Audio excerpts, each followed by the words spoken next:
Sup, Trojans? I'm going to try to get right into this one. I apologize for not getting a video up last week. Yeah, just didn't quite work out. Let me just talk about that one real quick.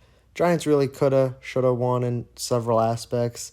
At least the final score ended up looking like really how the game flow went. Dallas played a little bit better, though.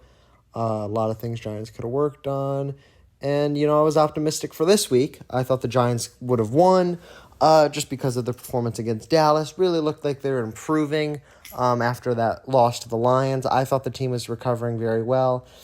And really, when we were up 13-20, there was one drive in there. I thought the Giants were just going to get the ball back, march right down the field, 27-13, really end this game. But no, that's not how that one decided to go at all. A lot of things went wrong today. Fortunately, though, a lot of things went wrong for Washington, too. It wasn't really a tie of skill. Unfortunately, the game did end in a tie. It was just a tie of which team could give away the win better. I mean, Giants start really bad. Get a couple nice plays. Daniel Jones fumbles. Unfortunately, that was a thing that has plagued him for a while.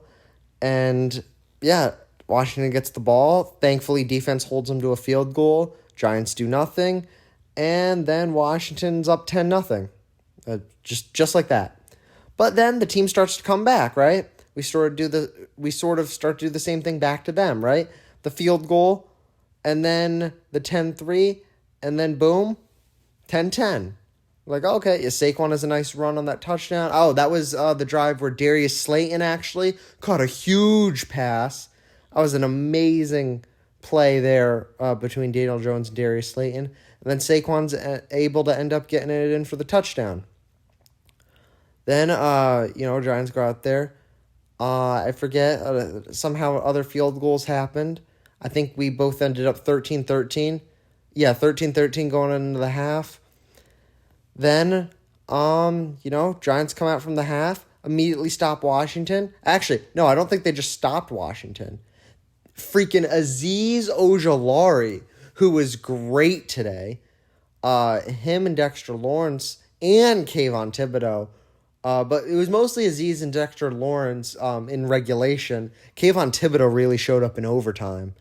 I don't know, it's tough to attribute this stuff to anyone or anything, but I felt like I saw a lot of pressures from Azeez Ojulari and Kayvon Thibodeaux, and I feel like Kayvon Thibodeaux got a little bit of a finger. Maybe it was Dexter Lawrence, maybe it was someone else, but there were so many passes that looked like they were just a little bit off, and there were obviously a lot of passes that Taylor Heinicke threw off, but just a lot of passes that looked a little bit off. I think may have been nicked at the line of scrimmage by one of those guys.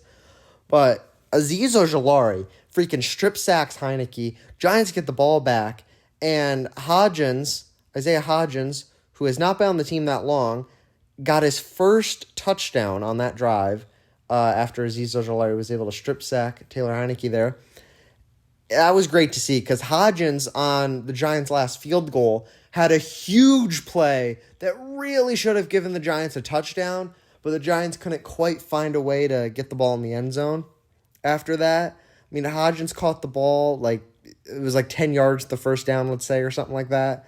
Maybe it was only 8. He caught it, and he just broke 2 tackles and somehow got to the first down markers. Amazing play. So I was really glad he was able to eventually get a touchdown. And after that, Giants were sitting pretty, 13-20 looking good. And then, Giants even got another stop against Washington. And, I thought they'd go out there, really start to get ahead. Nope, nothing happened. But then Washington goes out there. Giants were able to stop them.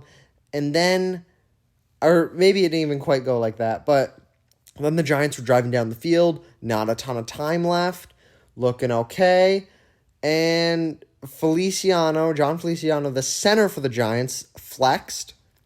Can't have that in the NFL. Not allowed to flex. He was looking in the general direction of possibly a couple Commanders players.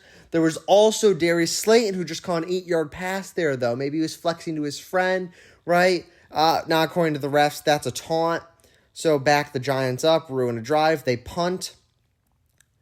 Then Giants get the ball, or Giants. Yeah, right. We punt, catch our own punt, return it for a touchdown. I wish. No, Washington gets the ball. At one point in this drive, or I believe it was this drive, I gotta find a way to mention this though. Freaking Heineke throws a huge pass out for, I think it was Terry McLaurin, and McLeod really would have, possibly should have still intercepted it, but there was obvious offensive pass interference. I mean, you can't grab a guy's jersey, especially at that horse collar area. You can't freaking grab that thing and throw the dude to the ground like that. That's offensive pass interference, especially since there was no contact from McLeod on that. There was a drive, I think this was in regulation, where, yeah, I think this was the one. So then even the Giants defense ended up, there's one point there where the Giants defense just collapses, but I think they actually stopped that drive, and then the Giants offense got the ball, did nothing, and then the Washington Commanders, so stupid name, got the ball and instantly scored a touchdown on the defense to make it 20-20. And then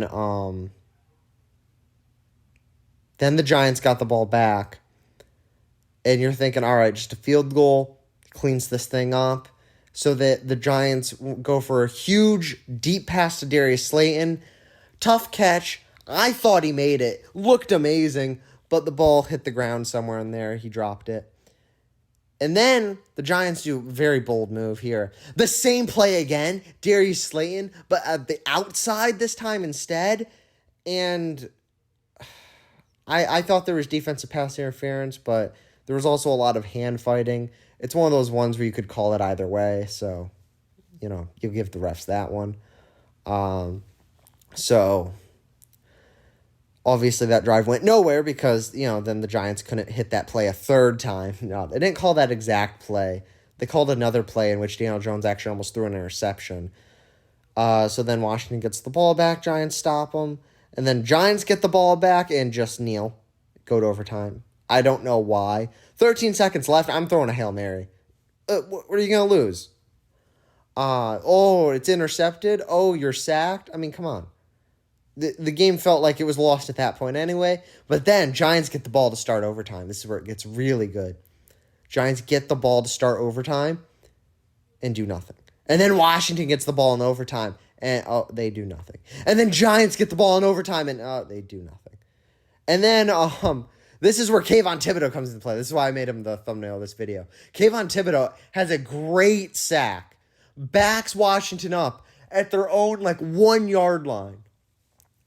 Right? They're backed up at their own 1 yard line. Kayvon Thibodeaux has a huge sack. It's amazing. Giants could win with a safety. How cool would that be, right? No, we'll just give up a 20-yard run. It might not have been 20 yards, but Giants give up a huge run. End up stopping Washington on that drive. Have 30 seconds on the clock from the 40-yard line. Giants end up having a decent pass or two. I think it was 2 passes. And they get to, what the broadcasters considered the Graham Gano target field goal line. And then some stupidity goes down. There's actually another time where some stupidity went down. Giants were actually at that target field goal line in one of the other overtime drives where a field goal would have won the game. But they run this weird play, and Saquon and Richie James run into each other on the play.